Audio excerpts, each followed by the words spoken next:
వక్ఫ్ సవరణ చట్టాన్ని అడ్డుకోవడానికి ఏదో ఒక విధంగా ముందు స్టే ఇచ్చేయండి అంటున్నారు ప్రతి లాయర్. దానికే సుప్రీంకోర్టు తేల్చి చెప్పింది. ఆహ్, వక్ఫ్ సవరణ చట్టం అమలుకు సంబంధించి ఎలాంటి మధ్యంతర ఉత్తర్వులు ఇవ్వాలన్నా అందుకు తగిన ప్రాతిపదిక తప్పనిసరిని తేల్చి చెప్పింది. పార్లమెంట్ చేసే చట్టాలు రాజ్యాంగబద్ధమే. ఇది సాధారణ భావన.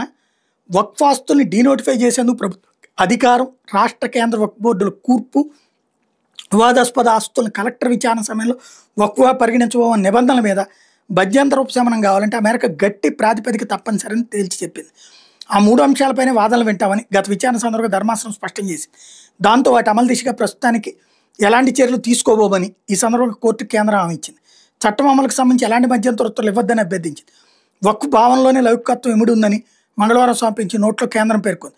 వక్ఫ్ చట్టం జాతీయ అవసరం, మత స్వేచ్ఛకు భంగం కలగని రీతిలో వక్ఫ్ సంబంధించిన పలు లౌకికపరమైన అంశాలు మెరుగైన నిర్వహణే దాని ఉద్దేశం అని తేల్చి చెప్పింది.